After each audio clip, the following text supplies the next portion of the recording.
Welcome back to the channel, friends. My name is Michelle, and this is an update video on my Canadian winter greenhouse pest problem that I discovered I had shortly after planting out for the first time in this fabulous 1,300 square foot rammed earth greenhouse in the Canadian Rocky Mountains. In early November of 2025, my husband James and I finished up construction and shortly after planted out a whole bunch of veggies and greens and whatnot that I had transplanted from my other gardens in my greenhouse and my large outdoor garden. So upon doing that, I discovered that with all of those plants came a whole slew of aphids.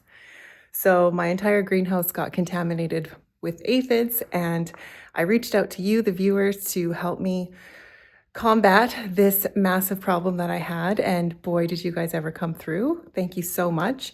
I read every single comment and I did a ton of research. And in today's video, I'm going to go through the different steps that I took, what worked, what didn't, and where we're at right now in February, 3 months in to our Canadian winter greenhouse journey.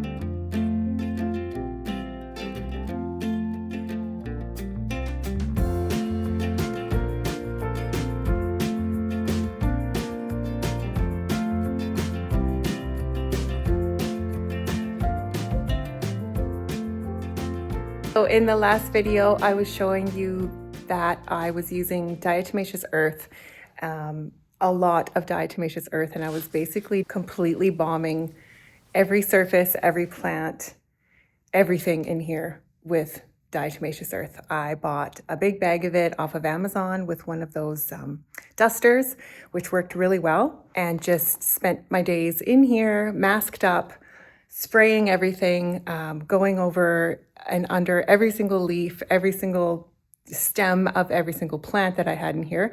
Luckily at that point, there wasn't a lot left because the aphids had made quick work of most of the plants that I had originally brought in. A few weeks into doing that, so I was spraying everything with the diatomaceous earth, leaving it for a day or two, and then washing it off, and then sort of going through with my magnifying glass to see if anything had been missed or if there was a new cycle of them that had hatched, and then just sort of spot treating from there. So shortly, a few weeks into that, I did discover that even though I was masked up, because I'm in an enclosed greenhouse with no real open windows or doors because it's the middle of winter here in Canada, I was starting to develop a bit of a cough, a nighttime cough, and a sore throat. So I decided that diatomaceous earth was something that I should use very, very sparingly. And although it was, I can say right now, probably the best thing that I did use, it is rather hard on you for long term and in enclosed spaces. So just keep that in mind. It does do the trick, but really hard on the body. So the next thing that I did was I went ahead and I ordered some predatory mites from Copert, Canada, and I spoke about that in the last video as well. I ended up getting Chrysopia, which are lace wings, I believe they're called, and they come in a little tube like jar thing in buckwheat, and you basically just shake the jar back and forth and then sprinkle it over the infected plants or areas, over the soil. And those little guys go to work and are supposed to eat the aphids and the aphid larvae, but I just have to switch hands here. I'm using my phone because I just discovered that my nice camera isn't working. So that's another fun thing to deal with. And I don't have a selfie stick, so my arm's getting really sore. Anyway, so did that, sprinkled that, and I've actually done, since then, I've done 2 or 3 applications of that. And I have to say that the Chrysopia did not work for me. To this day, I can still look at certain plants, not everything, but especially nice, juicy, succulent plants like basil that I had just transplanted from seedlings. They really like my new Cosmo flowers that I've also transplanted from seedlings. I discovered a zucchini plant that I had planted, in November that was just sort of like chugging along. We didn't have enough sun here for it to really do anything this winter.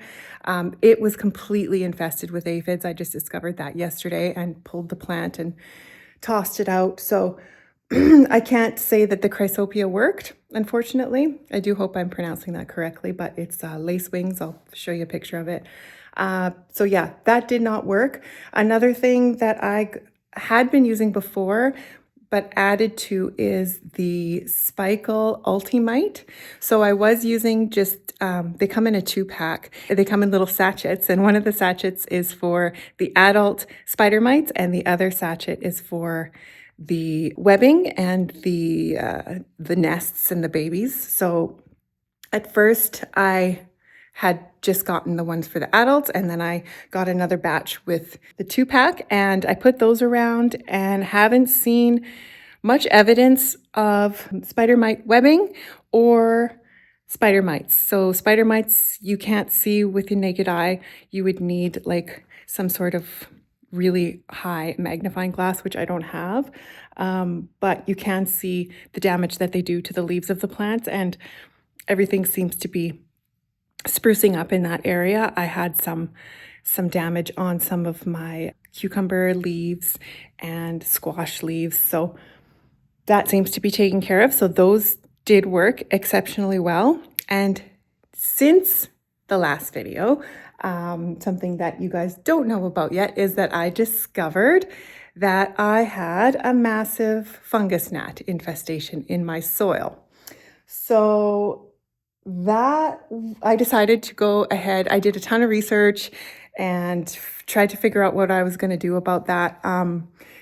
What I know about fungus gnats is that the adults that you see flying around, the ones that get stuck to the little yellow sticky traps, they're a nuisance. They don't do a lot of damage.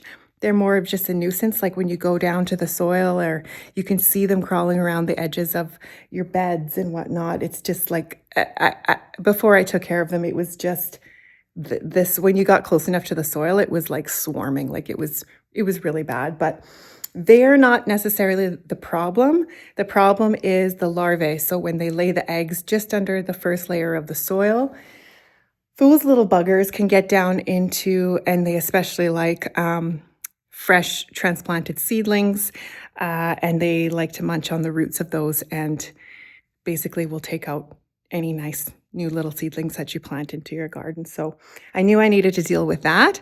And so I went again to Corporate Canada online and spoke to the representative, and they hooked me up with Entomin. I believe that's how it's pronounced. I got 50 million, and what those are little tiny worms that come in a little packet. It was a lot of prep and a lot of work to get these in the soil. So let me try to explain as best as I can what I did, and I'll also show you some footage that I took while I was doing it. The first thing that you have to do is you have to loosen up all of the soil. So I had to go through with my little digger and loosen all of the soil up. Then, because I needed to know how many watering cans of this product to put in, and this will make more sense in a second, I counted how many watering cans that it took to soak every surface of the soil in here. And in my case, it was 20 watering cans. And then from there, I had to take this packet, which was like this kind of clay consistency product that contained these tiny little worms. Bobby, it's okay. And then I had to split it, Bob! I had to split it into 20 little pieces. Then I had to heat the water up to 20 degrees Celsius. So I had to bring my kettle in and do as many kettle boils that it took to fill up each one of my watering cans. I had to put the product, the clay stuff with the worms into the watering cans and stir it, let it sit, stir it again, make sure it's at the 20 degrees, and then pour it onto the soil. So what that did was it basically soaked into the soil and killed all of the little baby larvae. I only have done that once. They recommend that you do it more than once, so I have another batch of it coming next week. And I have to say, this is what happened. The first thing that I noticed, like the next day after I had soaked all the soil and done it, and it took me like pretty much an entire day, if not the better half of an afternoon to do it. It was crazy.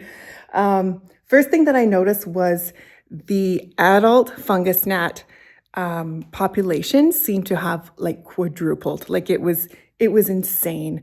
I had taken away all of the little yellow sticky tapes and put more out to see, sort of like to gauge that, and they were completely full. Like it was almost as if there was a whole bunch of them that just like hatched when I wet all of the soil. And yeah, it was really insane. So I actually reached out to Corporate Canada to say, like, you know, is this normal, whatever, and they said just put up more yellow sticky traps.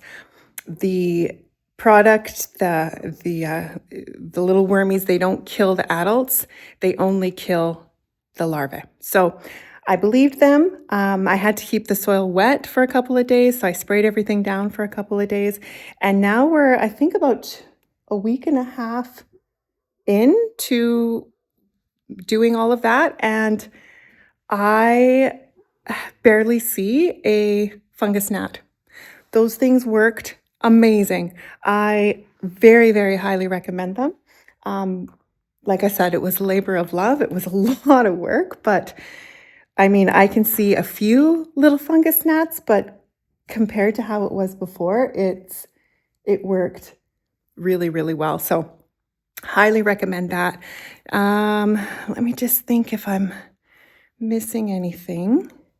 So we had the spider mites, we had the fungus gnats, and we had the aphids.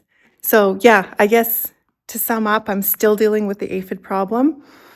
Most of the plants and herbs that are affected are the herbs and whatnot that I have in little pots. So that makes it easy for me to just take them outside and mask up and spray them with the little duster with the diatomaceous earth. Like I said, that's honestly all that works for me. Like I can see the little chrysopia buckwheat things on the leaves of the affected herbs and plants where there's aphids, and they're completely covered in aphids. Like it's insane. So I can't say, I don't know, maybe my temperature isn't correct in here. Maybe I don't have the right conditions. I've kept the fans off for a couple of days after I did it. Like I pretty much think I did everything right, but yeah. So anyways, I just want to say thank you to everyone so much for all of your advice, all of your help. I can't tell you enough how much I appreciated that and enjoyed reading all of your comments. This video is going to be going out just a few weeks before I'm actually leaving the country to go visit family. I'm traveling like across the world to visit family for 2.5 weeks. So I'm not sure when I'm going to have another video come out, but I do have a lot of stuff growing. I have a lot of seedlings coming up. I have a lot of flowers that I've planted into the soil. We're still dealing with not a lot of sun here in the mountains. We've had the least amount of sun I've ever seen since I've lived here this winter, and it's been tough. It's been tough to grow anything aside from what's under my little grow lights here. But I have a feeling that when I come back towards the end of March, that things are really going to be popping in here. And my husband, James, is going to be taking care of the greenhouse while I'm gone. So once I get back and get over my jet lag, I am going to be putting out another video for you guys. It will be a pre-spring video, and I can't wait for that. So thank you so much for everything. Thank you for following along. I hope you have a great month, and we'll see you on the next video. Take care.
Super sticky kitty cat. Oh no.